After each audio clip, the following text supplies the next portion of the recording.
What's up everybody? Welcome back. So in this video, I'm going to be trying out the Triple EEVEELUTION team in the Kanto Cup. Now this is a classic team consisting of Flareon, Vaporeon and JOLTEON. And honestly, even though this is not one of the best teams out there, it's definitely got some play, especially in the Kanto Cup meta. I feel like this team is better off in the Kanto Cup than it is in Open Great League because there aren't as many Dragon types in the Kanto Cup except for probably Dragonair and Dragonite. But again, this team, even though all three of these Pokemon are pretty glassy, overall they actually work pretty well together. And also you definitely want Last Resort, right, on all three of these Pokemon. Obviously the Community Day move, especially to provide neutral coverage in a lot of the unfavorable matchups. So moving on to the first battle here, we have Flareon into a Venusaur. Pretty positive lead this.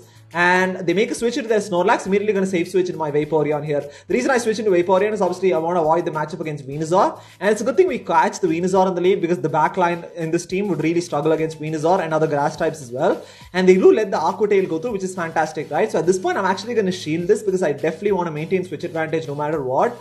And I'm going to shield this up and then I'm going to try and build up to another Aqua Tail as soon as possible here. But they get off another charge move, absolutely fine. This is just going to be a Body Slam, we can survive it. And hopefully I can Water Gun farm this Snorlax down, right? Body Slam does quite a bit of damage, but I'm hoping that I can farm it down before they can get to another Body Slam. Luckily I'm able to farm it down just in time here. And we're very close to a Last Resort right now, so if the Venusaur comes back in, I'm going to go for the Last Resort here. So let's see what they decide to do. Yeah, they do come back with Venusaur. I'm going to go straight for the Last Resort here. This is exactly why you want to have Last Resort to provide that neutral coverage in a lot of these unfavorable matchups. They do shield the Last Resort as well, which is fantastic because at this point we have switch and shield advantage. So I'm going to come in with my Flareon here and then I'm going to try and build up to a Flamethrower. But they're going to go for a charge move, which is absolutely fine. I'm going to shield this up because Sludge Bomb would probably KO from this range. And also Flareon is pretty glassy as well. So they actually make a switch into that Electrode. I'm immediately going to go into my Jolteon. It's again, pretty decent matchup this, obviously because we're resisting those Volt switches.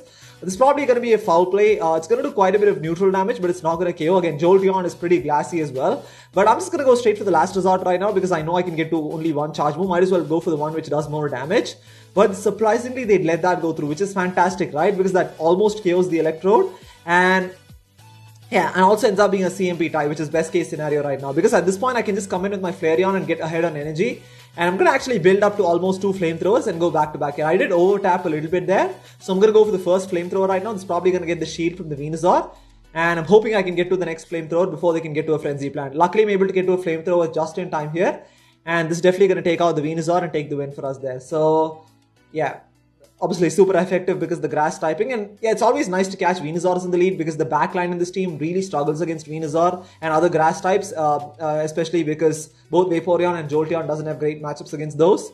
But I mean, I definitely had to maintain switch advantage right there, right? So anyways, moving into the second battle here, we have Flareon into an Alolan Muk. Pretty neutral matchup this. I'm not sure. I mean, I haven't done the sims for any of these matchups, so I'm not sure how this is going to play out. But I'm probably, if they're going to, yeah, I'm just going to count the Snarls here. This is just going to be a Dark Pulse because they've done about 4 Snarls. And I'm hoping Flareon can survive the Dark Pulse.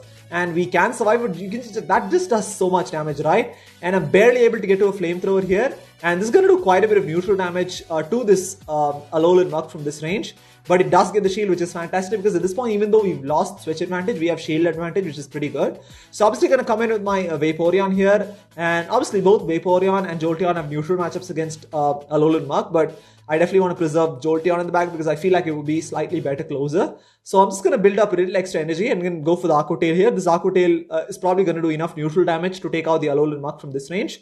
Almost takes it out, doesn't quite. I mean, it does take it out right now, which is fantastic. And they come in with their Venusaur, immediately going to switch into my Jolteon here. This is where it gets really tough, right? And also they have a Beedrill in the back. So this is exactly what I was talking about. If people have Venusaurs or other grass types in the back, and once Flareon is out of the way, it can be very difficult to overcome. And also we're taking so much damage from those poison jabs from a Shadow Beedrill. So I'm going to build up 2 discharges here and go back to back. Because if they shield this one, I can get off the next one.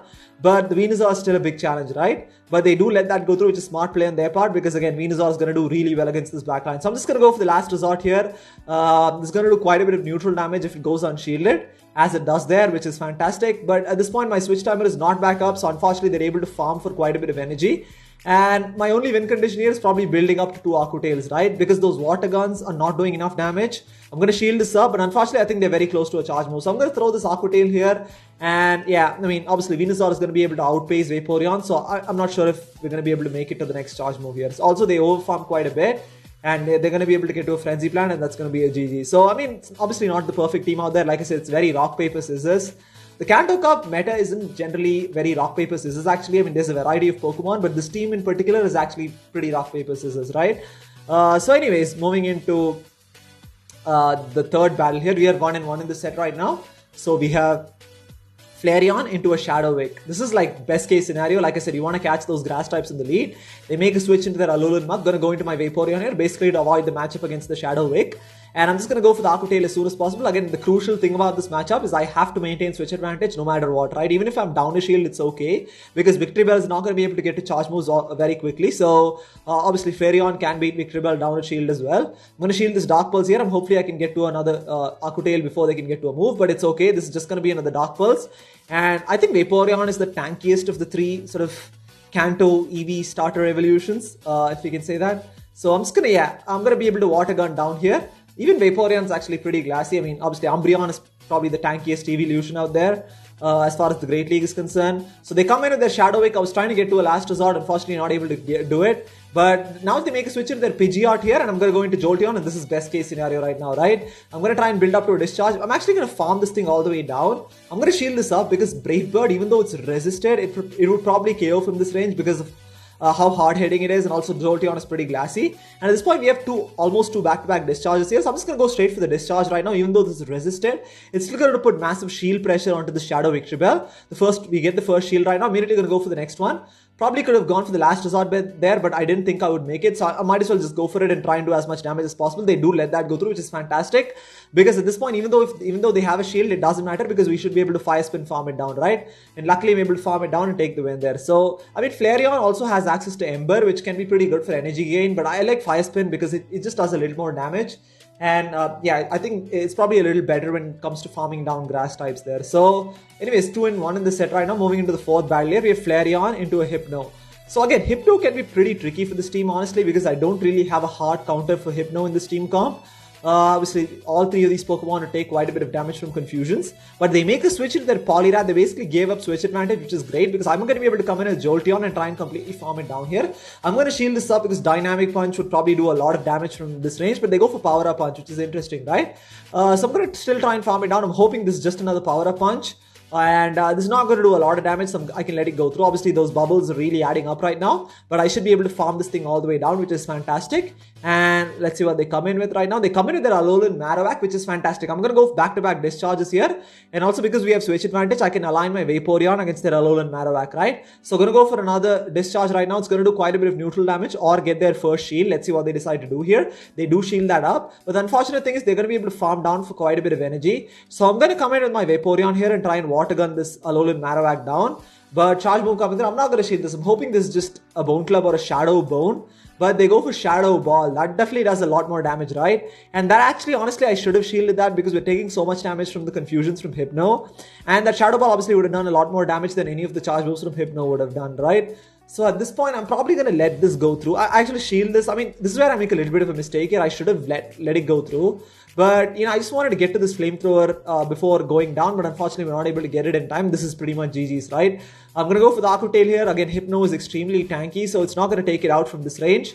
And they're probably going to be able to get to a charge move right now. Yeah, not even close to KO. And my only win condition there was to farm down the Hypno and land an Aqua Tail on the Alolan Marowak. But yeah, Shadow Ball's definitely going to take out the Vaporeon from that range there. So, I mean, probably shielding the Flareon was a mistake, but even if I hadn't shielded that, I think my Vaporeon would have probably gone down to Confusion. So, again, like I said, Hypno is a pretty difficult Pokemon to deal with there. So, moving into the final battle here, we have Flareon into a big lead, a positive lead this time. Again, we're resisting Charms because of the fire typing. And obviously, this team goes without saying that it performs pretty well, especially when you win the lead. They make a switch into their Snorlax here. Immediately going to go into my Vaporeon. Could have come in with either of my Vaporeon or Jolteon, but I like Vaporeon as a safe swap and I like Jolteon as a closer. I'm going to let this one go through. It's going to be a Body Slam, does quite a bit of neutral damage. And I'm going to go for the Aqua Tail here. Again, this is also going to do quite a bit of neutral damage because of the Snorlax is Shadow. So, but they do shield that, which is fine. And I'm going to try and build up to another Aqua Tail here. Let's see, yeah. I'm probably going to shield this because I want to maintain switch advantage so that I can align my Flareon back against their Wigglytuff. I'm going to build up to an Aqua Tail here, and then, yeah, I'm just going to go for the Aqua Tail as soon as possible. This is probably going to take out the Snorlax from this range. And yeah, they're probably going to let it go through, right? They actually shield that, which is very interesting. So they're going to go for a charge move right now. It's absolutely fine. I'm going to let this go through. Even though we've lost switch advantage, I cannot give up both shields, especially considering how glassy Flareon and Jolteon are. So I'm going to come in with my Jolteon here and try and farm this Snorlax down, which is fantastic. And at this point, I'm expecting the Wigglytuff to come in, but which is why I immediately switch in my Flareon and go straight for the Flamethrower. But it ends up being an Electrode, which is still okay, because Flamethrower is going to do quite a bit of neutral damage here. And now they make a switch into the Wigglytuff. They're going to be able to farm down, which is not great. And it's going to be pretty close, right? Because we're taking so much damage from Charm right now. So I'm just going to go straight for the Discharge here, because I want to get rid of this Wigglytuff as soon as possible. Unfortunately, it doesn't quite KO, but it's okay. We're able to get one extra Volt Switch worth of energy, which is crucial in this matchup, right? And I'm going to be able to get to a Discharge just in time here, and this is going to do enough resisted damage to take out the Electrode there. So even if they had gotten to a charge move, it wouldn't have mattered because we still had a shield anyways, and yeah, a pretty close battle there. So as you can see, this team does really well when you lose the lead. In a lot of neutral leads, and when you win the lead, beg your pardon. But when you lose the lead in a lot of the other neutral leads, this team can struggle because all three of these Pokemon are relatively glassy, right? But overall, it's definitely a lot of fun to use. I mean, probably not worth it because it's a pretty expensive team. I mean, it takes 75,000 dust for all three of these Pokemon. I mean, obviously, these Pokemon don't have the best PvP IVs. That's because I tried to trade for some of those. And unfortunately, I mean, basically reroll the IVs, but unfortunately it didn't work out. But it doesn't really matter because I'm not going to be using him that often. But anyways, thank you so much for watching, and I'll see you tomorrow.